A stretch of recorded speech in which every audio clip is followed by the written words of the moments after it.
નમસ્કાર દર્શક મિત્રો, આપ જોઈ રહ્યા છો ઓસ્કાર ગુજરાતી ન્યૂઝ અને હું છું બાબુસિંહ સોલંકી।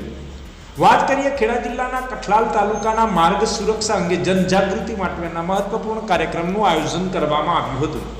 કઠલાલ તાલુકા ટિમ્બર એસોસિએશન, મર્ચન્ટ તેમજ વેબ્રિજ એસોસિએશન અને ફોરેસ્ટ વિભાગના સંયુક્ત ઉપક્રમે રોડ સેફ્ટી જાગૃતિ કાર્યક્રમ યોજાયો હતો, જેમાં અકસ્માતો ઘટાડવાના ઉદ્દેશ સાથે વાહનોમાં રેડિયમ રિફ્લેક્ટર લગાવવાની કામગીરી હાથ ધરવામાં આવી હતી। કાર્યક્રમનો મુખ્ય હેતુ ખાસ કરીને રાત્રિના સમયે વાહનો સ્પષ્ટ દેખાય અને માર્ગ અકસ્માતમાં ઘટાડો થાય તેવો રહ્યો હતો। કાર્યક્રમ દરમિયાન વાહનોની પાછળ રેડિયમ રિફ્લેક્ટર લગાવી વાહન ચાલકોને માર્ગ સલામતી અંગે માહિતગાર કરવામાં આવ્યા હતા।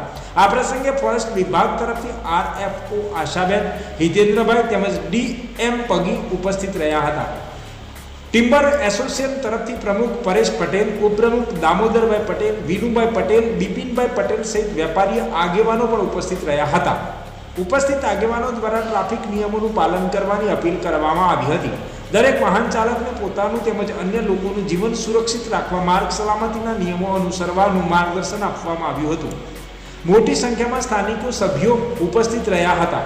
આ કાર્યક્રમ સમાજ હિત માટે મહત્વપૂર્ણ સાબિત થશે અને અકસ્માતોમાં ઘટાડો લાવવામાં મદદરૂપ બનશે તેવી આશાઓ પણ વ્યક્ત કરવામાં આવી હતી। વધુ અપડેટ માટે જોતા રહો ઓસ્કાર ગુજરાતી ન્યૂઝ।